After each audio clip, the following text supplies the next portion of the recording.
guys, welcome to another Hello Kitty Island adventure news review. Today we are going to have a look at the Discord, and I can already tell you there's a very good news for Steam players, a fix from Nyako finally, and a very cool new community game that we are going to look forward to involving flowers. And tons of things on the roadmap, answers from the devs about the things that are not clear, and it's gonna be a long one because it's been released on Steam and Switch this week. So do something else while you listen to me talking about everything the devs have said in the Discord of Hello Kitty Island Adventure. Let's go. By the way, there has been a lot of articles also that I want to talk about, but it will be a separate video because it will be so big. So first of all, for all the people who were on Apple Arcade, we were stressing out about the clothing stand, like the mannequin, and in so many of my guides I told you buy the mannequin, and now it's been released as a crafting plan for everybody. So all the new people on Steam and Switch, and also all the people on Apple Arcade, we can now craft the mannequin. A posted a photo with the clothing stand crafting plan,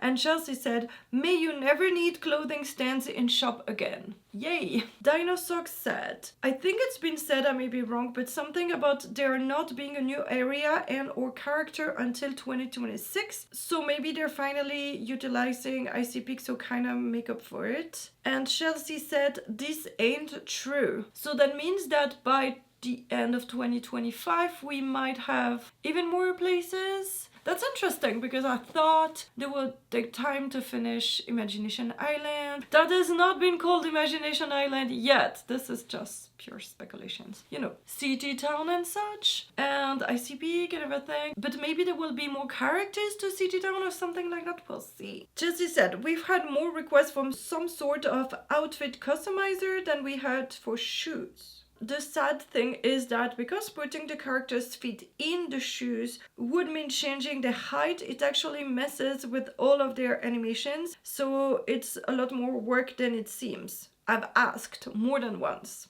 And I just said, "It's a great idea. It's no shade on the idea at all, just recognizing that the UX of outfit selection is more highly prioritized." And then Steph Shear said, "What about socks?" And Jessie said, "If they're purely a recolor and texture, it might be possible." So maybe socks coming. In the Gave Them channel, Al said that we wanted to have a nod to the hardcore fans of Sanrio, the folks who might know and appreciate the deep lore around big challenges. Plus, he was so cute and his storyline of being abandoned was just too good not to use for the game. We also all a big fan of humor, and having a joke character as a final culmination of the first story arc make a bunch of us happy. Now we've got little 3D printed big challenges all around the office, big challenges, studio hoodies, etc. So the love for him is very strong at Sunblink. Chelsea said, "Sanrio explicitly doesn't let us make avatars that are too close to existing characters,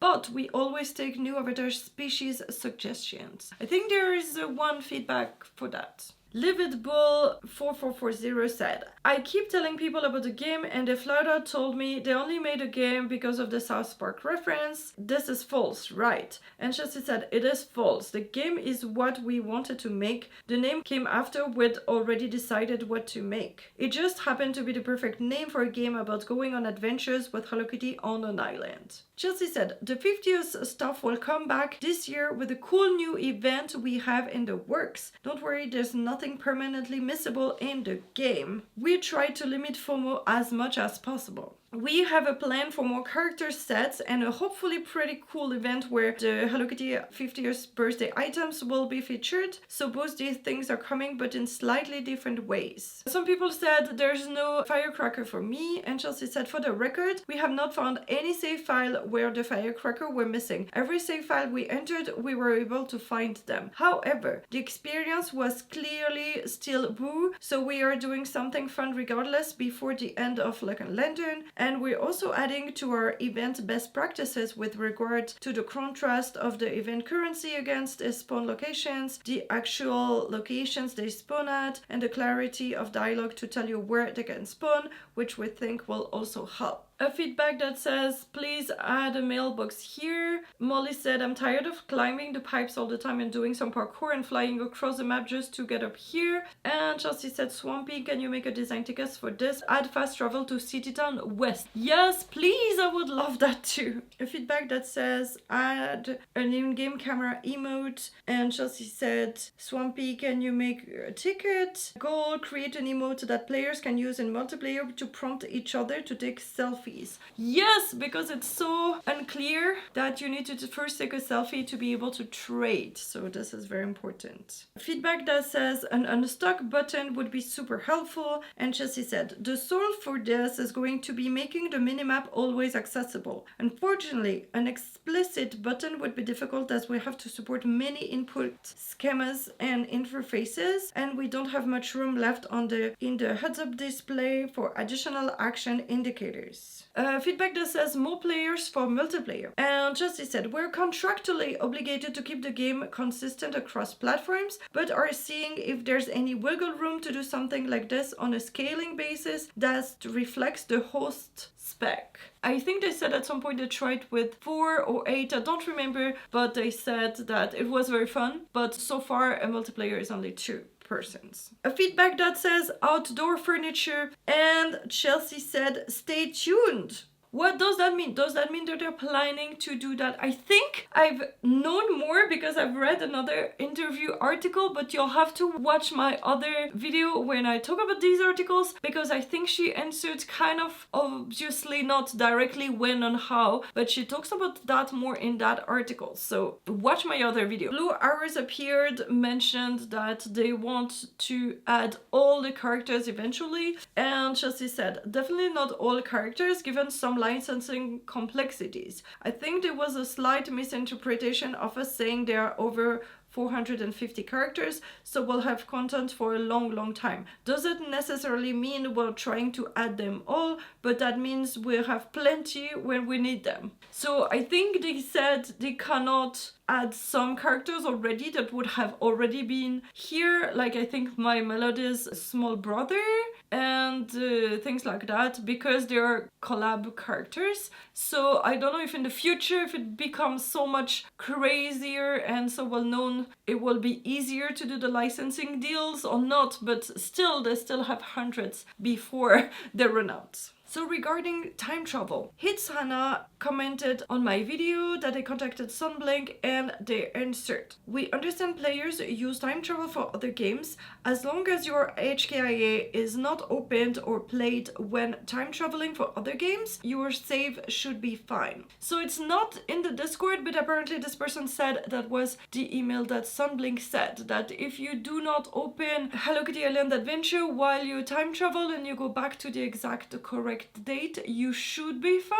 What if you forget once? That will be dramatic. And also I've seen a lot of people saying that they started Hello Kitty Island Adventure with the wrong date and then went back, and that wrecked the game too. So if you did not start yet, be sure that the game is at the correct date or you also will be in trouble. Smooth Madness said, yeah, but what if you already start off with a bad time or you just don't read the mail? Chelsea said, we did as much as we could to warn players, and it's not something that we can have a first offense for. It's not like we're punishing folks for time traveling. The game is just set up in a way that once a day passes, it is gone forever and you basically can never go back. As soon as it logs the time, which it does as part of its initialization, because of all the word generation is dependent on it, that's locked into the save file. Interesting, so now we know why. Time is tracked per save file, so it won't affect any new saves, and it will only be incompatible until real time catches up. So on February 2nd, you should be able to multiplayer again.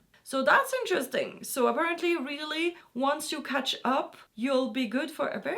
Jesse said, you should be okay. It's not like you get permanent flag on the account. It's just that the game doesn't allow multiplayer for folks ahead. Once you sync back up, you should be a-okay. So apparently, if you ever were further, until you reach the further that you went, you'll be locked out. So if you just been like a day or two, maybe just wait that and then it will unlock everything. But if you went like 3 years, maybe you're in trouble and you need to restart because you won't be able to do anything with your save. Not only multiplayer, but also the new things in game, the new respawn, things like that. So basically, what can you do if you cannot give more character gifts? Jenny said, can someone help me understand how time works, please? I don't want to time travel. Then Chelsea said, the game only really cares about reset. That's when all the game logics run that respawns resources, check visitors, daily rewards calendar, etc. It doesn't know anything about real time except when people are distinct from it, which makes it gate multiplayer.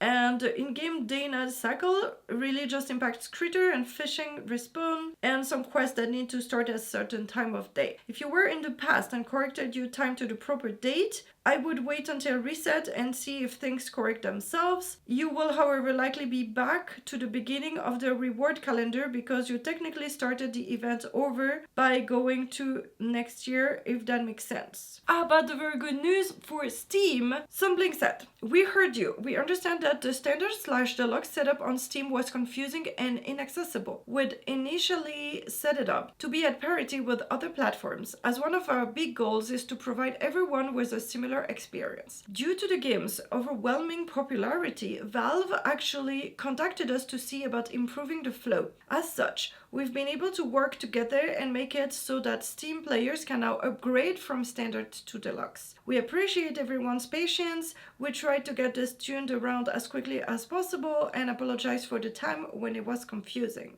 In the meantime, they just announced that we can now upgrade also from Switch, and it's a DLC at 20 USD. So perfect. Pascal said, when are Switch players getting 2.0 updates? And then Chelsea said, that hasn't been announced. So apparently, this is now official that everything stopped at 1.9 and that 2.0 that unlocks City Town and the new island is not yet on Switch and Steam. Sproutsy Sprout asked, do we know if 1.10.1 is the latest or if there will be a day one patch? And Chelsea said 1.10.1 is the day one patch, so to speak. We have a few items for 1.10.2, but aren't pushing it until we see what launch reception is like, just in case there's a critical thing we missed. So I don't know when it will be there. I'm not even sure if we get automatic updates in Switch. I'm not actively playing my Steam. I have also a Steam version, but I have no idea if it will update, if it has updated yet. I'm not sure about that, sorry. Mosca says, how many achievements in game right now? Any plans to add more in the future? Trading card systems a bit later? Sorry, I'm on hype train. So this is about Steam. And Chelsea said 53, I believe, and trading cards, we're excited about them, but nothing to announce at the moment. Does that mean that I will also have to play actively on Steam? We'll see. Chelsea said, everything in the deluxe bundle is available in-game naturally, it just takes time. About 1 year since the events are spaced out over a year. So there's nothing that you'll permanently miss out on, but it does add a lot of convenience if you're not someone who wants to play every day. And then most people who played on arcade say it's worth the value in time saved, but if you want to get deep in the game and enjoy the grind, then the standard edition is great on its own. And now something very interesting about people who were wondering how they picked which quest the deluxe bundles were locked behind. Chelsea said, Fish Noir is what introduces you to dressing up the other Sanrio characters, and the bundle unlocks a bunch of outfits for them. So it's dependent on that quest functionality. There wasn't a way for us to put it any earlier. That's so interesting. I was wondering why they waited so long. And Chelsea said, we're looking into whether we can recode Fish Noir and Comic Relief, the two quests it requires, to be able to bump it earlier. That would be nice. Then my guide will be wrong again. No. Some people were complaining that it's time gatey, you have to wait a lot. So here's what Chelsea said. Things that you can run out of in daily play. Complete your daily quests. These help level up your friendship and provide event currency during events, but there's plenty of other ways to do that, so not mandatory. Complete all your weekly quests, same as above. Gather all materials on the island. There are hundreds of materials that spawns every day, so collecting them all takes hours and definitely isn't critical. As you play the game, you'll earn ways to automate some of these, so again, not mandatory. You can also reset all those hundreds of materials with an island bouquet, which you'll get 1 a week from My Melody. Gift all your friends. This is the main way to progress in the early game. You can gift each friend 3 gifts a day, which is how you improve friendship to unlock quests. This is usually the most gating thing, as you need it for quests and introduce new functionalities, tools, areas. You can get around this with friendship blossoms, reset an individual friend's gift, or friendship bouquets, resets all friends' gifts limit, both of which you get from My Mel each week. Timed quest. Some quests, as you get deeper into the game, are divided into multiple parts, which happen once a day. Things that you can just keep doing. Fishing, critter catching, cabin decorations, flower maintenance, avatar decor, crafting and cooking, exploration, minigames if you have enough game tickets. 3 spoons per day, but most people I know have huge surpluses after not much time. So this is clearly a list of cool things that you can do when you think you have done everything, and tells you what you focus on if you have a limited time. And then on that, as I said, you'll gain access to a little helper who volunteers to collect things for you. In that menu, you'll be able to see how much of each item is left on the island to collect, which you can use as reference if you're trying to go around manually collecting them.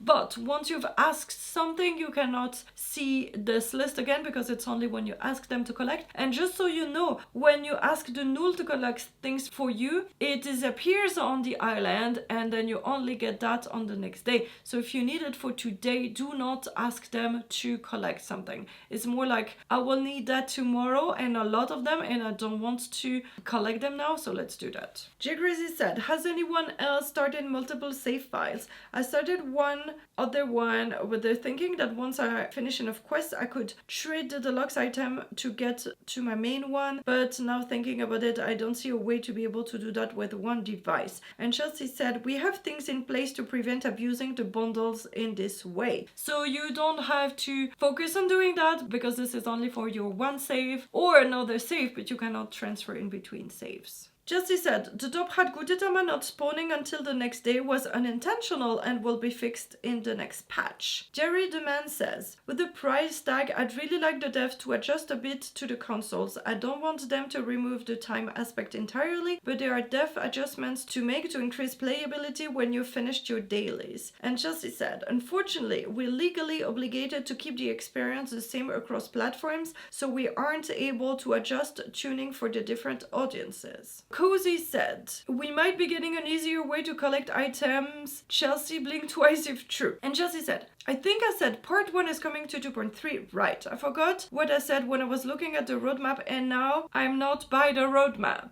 Grand alleviation for resource collection. There's like something tangential but helpful coming first, then something major super helpful coming second. But I can't remember the scheduled updates. So Meave reposted a message from Chelsea. It looks like the friend collecting stuff isn't until 2.4 now, but we do have a major positive thing coming in 2.3 that should help. And then Chelsea said, Meave, our hero. And I think she meant the fact that you can now call any character to ask them to maybe collect things, but that's not as useful as we thought, but that's really major for companioning, not really for resource collection. Dinostock said, I hope we get more plots on Icy Peak. And Chelsea said, this one's a longer play, but I promise it has a good ending. Does that mean that more plots are coming to 2.4 when we unlock the other part of the Icy Peak? Or maybe this is something completely different. Something like there's another kind of greenhouse that is a freezer and you can do everything there too, or something like that. Maybe. Meave said that maybe Tuxedo-sam's ability did not work on City Town. And Chelsea said, I don't think City Town stuff is hooked into any of the bonuses.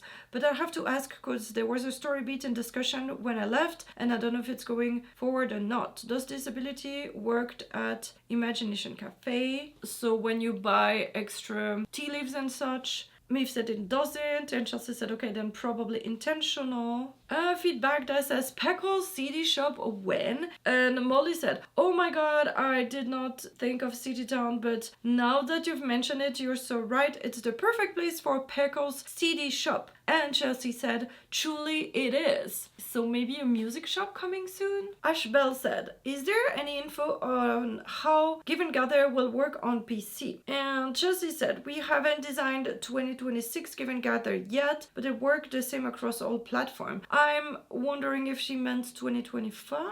Ashbell said, how will the 2023-2024 ones work on PC? My understanding is that we have content that you can get only if you played year 1/year 2. Will that be making a return? And Chelsea said, the events change a bit each year in response to player feedback and other things, so we won't know until we design it. And Chelsea said, one of our core tenets is that all items are available to everyone eventually. We would never permanently block people from accessing a part of the game. Gating items sequentially for events is untenable long term, so it's definitely not a pattern that will continue far into the future. Imagine having to play the game for 5 years to get all the Give and Gather items. But we do want to ensure that players who have been part of the game for a long time have new stuff to look forward to and potentially get to see characters' arcs evolve over time. Those are tough things to balance, which is why we're constantly trying new things in events and making changes every year. They're talking about the Piano Plush Pal store where you need to take photos of inspiration. Cinecid said, we would need to give My Sweet Piano some critters for inspiration, time to catch 100 crowbirds. And Chelsea said, me distantly in a shadowy corner of the background. Why didn't we think of that? Just a joke because we had to catch so many of the critters for inspiration of making critter collection when you're best friend with Keroppi. One of the most requested bugs, Nyako was never visiting and they could not figure why. And apparently it was if you let your game run through without restarting after the reset, she would come, but they did not understand how. So we figured it out. There was an odd inventory check that was failing because the inventory does not exist unless you're logged in the game, hence why playing during reset worked. We identified a related issue and fixed this in 2.3, but it turned out the whole kit and caboodle was borked. Also, our testing never coded before because our testers are always logged in when testing, and we had to figure out a new way to test to track it down. We are going to see if we can squeeze this fix into 2.3.2, and if so, we'll be making Nyako a weekly visitor until 2.4 to give folks catch-up time. That's a very good thing. I'm so looking forward to finally meet her. I think I have 0 stars with her. Get hype, flower folks. We're going to start a new game to unlock black. First of all, I thought Chelsea said she did not want to add black and grey and everything, and now they're adding black, so we are almost doubling all the possibilities. Or is it doubling or even more? I'm not even sure. I don't want to do math now. Anyways, how it's gonna work. Starting in February, each month we'll put out 4 bounty flowers. These will be pictures of real life flowers. Players will have 1 month to, as a community, breed flowers in-game that looks like the IRL bounty flowers. Each successful bounty flower will earn a point towards unlocking black. We'll have more detail this weekend on February 1st. J. Crazy said, so perhaps a flower like this would be a coral /red and yellow trim penstemum or something, I don't know. And Chelsea said, yes, exactly. It's a community effort. So hopefully folks can cheer for each other and pick which of the 4 they want to try for, or if any. So I think that for now I'll continue to have everything that's said in the Discord for new players that are still important, and also the new things for people on April Arcade. And if you really want to skip parts, you can look at the chapters and maybe skip the ones about 2.3 or new things, and maybe I can ask my publisher to add spoilers in the chapters or something like that if you don't want to be spoiled. And if it's really an issue for you to not be spoiled of the rest of the story, please let me know. It's not really actually story. Most of the time the things we discuss in the Discord is about bugs or upcoming things or people that are not coming or things like that. So I don't think it's bad to know that in advance, because it's also down the road for you, probably. But let me know what you feel about that. Is it an issue for you to have both in the same news, and should I do news for newbies and news for all players or something like that? We'll see. And also, maybe it's not done yet, but eventually in this video I'll have here linked the video about the news that I mentioned in the article, press articles, and here I will have the video all about the flower bounties. Thank you so much and see you there. Bye bye.